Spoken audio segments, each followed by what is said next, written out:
A very good morning to all my dear students. आप सभी लोगों को मेरा नमस्कार। मैं मनोज कुमार आद्यांश एकेडमी में आप सभी लोगों का बहुत बहुत स्वागत और अभिनंदन करता हूं।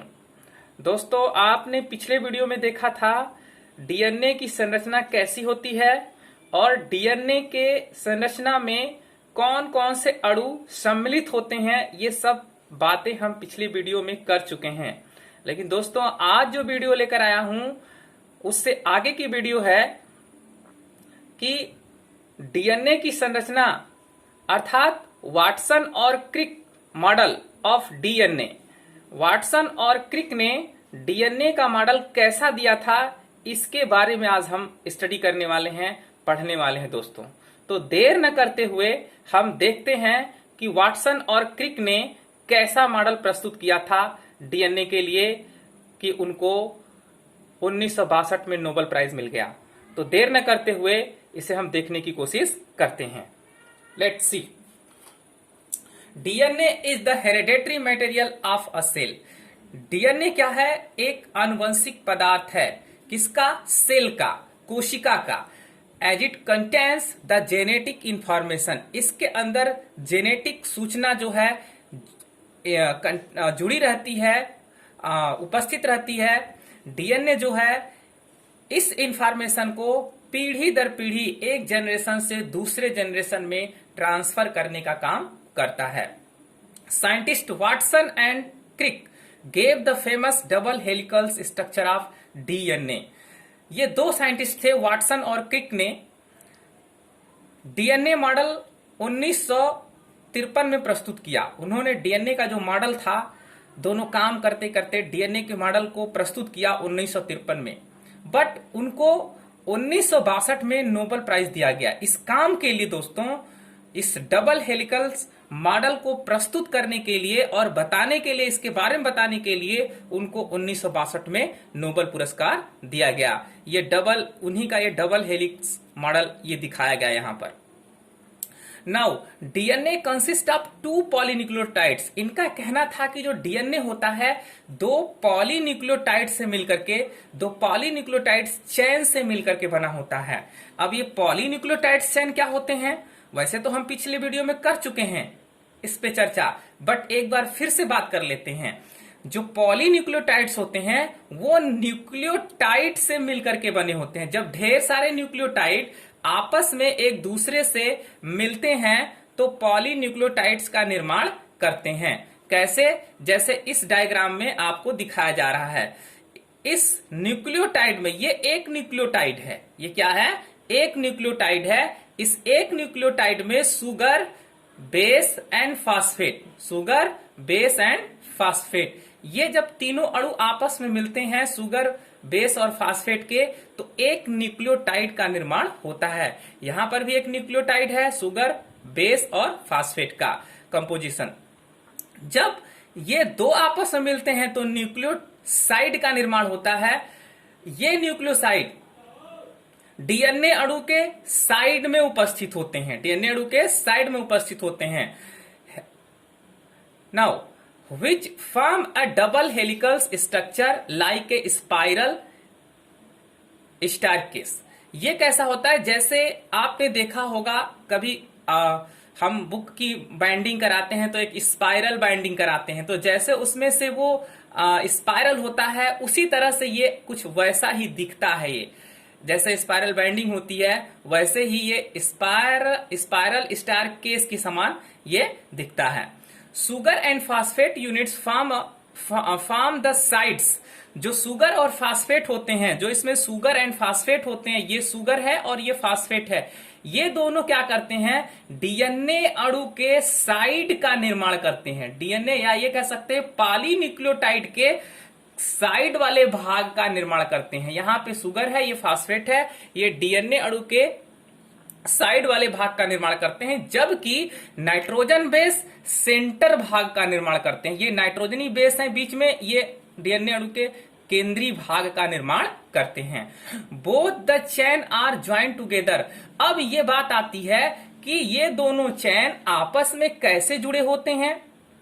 तो दोस्तों ये दोनों चैन, एक चैन ये है और दूसरा चैन ये है, ये दोनों चैन आपस में हाइड्रोजन बंधों द्वारा जुड़े होते हैं।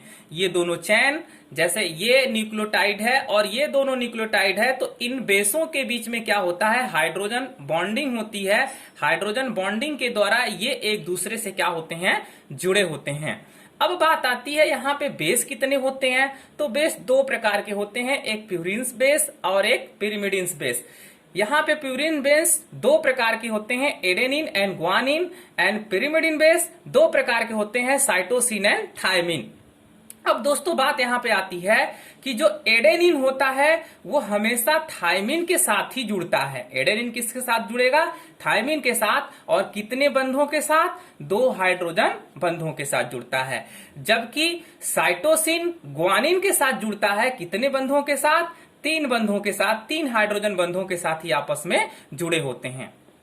Total amount of purine is equal to total amount of pyrimidine.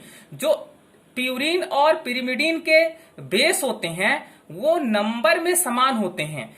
अब एक बात और आ जाती है यहाँ पर कि इस पूरे डीएनए मॉडल में कितने प्रकार के न्यूक्लियोटाइड होते हैं, तो दोस्तों सिर्फ 4 प्रकार के न्यूक्लियोटाइड होते हैं। कैसे, अब आप यहाँ पे देख रहे हैं कि यहाँ पे सुगर एंड फास्फेट तो सभी के साथ हैं, sugar and phosphate, sugar and phosphate, यहां पर भी सुगर एंड फास्फेट सभी के साथ हैं। लेकिन यहाँ पे डिफरेंट क्या होता है, हमारे 4 जो बेस हैं वो 4 प्रकार के न्यूक्लियोटाइड का निर्माण करते हैं। जैसे यहां पर हमारे पास हमने 2 प्रकार के न्यूक्लियोटाइड का टीएलएम बनाया है, तो यहां पर सुगर है, फास्फेट है, यहां पे साइटोसिन बेस है, यहां पे सुगर है, फास्फेट है और ग्वानिन बेस है। तो ये 2 प्रकार के अलग अलग न्यूक्लियोटाइड्स हो गए। लेकिन क्या है, बेस दोनों में क्या है, अरे जो सुगर है वो दोनों में क्या है, समान है, और फास्फेट भी दोनों में समान है। लेकिन डिफरेंट क्या हुआ, ये दोनों बेस अलग अलग हो गए।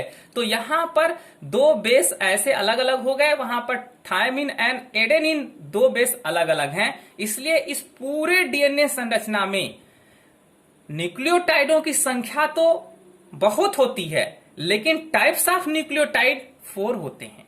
कितने प्रकार के न्यूक्लियोटाइड्स होते हैं, सिर्फ 4 प्रकार के न्यूक्लियोटाइड्स होते हैं। साइटोसिन वाला न्यूक्लियोटाइड, ग्वानिन वाला न्यूक्लियोटाइड, थायमिन वाला न्यूक्लियोटाइड एंड एडेनिन वाला न्यूक्लियोटाइड। नाउ इसलिए total amounts of purine base is equal to total amounts of pyrimidine base. Now double helix is twisted in takes a complete turn after every 34 angstrom. अब दोस्तों एक बात और बता दें कि इस डबल हेलिकल्स मॉडल में ये जो है इसको हम बोलते हैं सैलो ग्रुप्स और इसको बोलते हैं डीप ग्रुप्स। अर्थात ये थोड़ा छिछली खाई होती है और ये गहरी खाई होती हैं। तो 2 स्वैलो ग्रुप्स के बीच का जो डिस्टेंस होता है वो 34 एंगस्ट्रॉम का होता है, और इन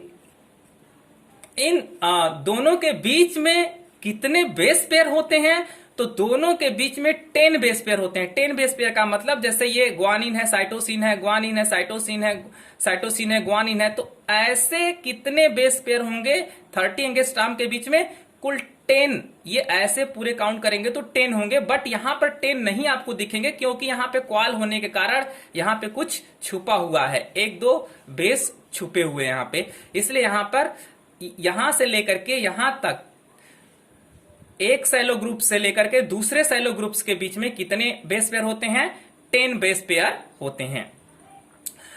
width of DNA molecules is 20 angstrom, और जो यहां से यहां तक इसकी जो विड्थ होती है, डीएनए मॉलिक्यूल्स की जो विड्थ होती है इस तरह से, वो कितनी होती है, 20 एंगस्ट्रॉम की। एंड दोनों बेस पेयर के बीच में जो गैप होता है, the distance between 2 base pair, the distance between 2 base pair, यहां से यहां से यहां, इनके बीच में जो डिस्टेंस है, गैप है, वो 3.4 एंगस्ट्रॉम के बराबर होता है, 3.4 एंगस्ट्रॉम के बराबर होता है।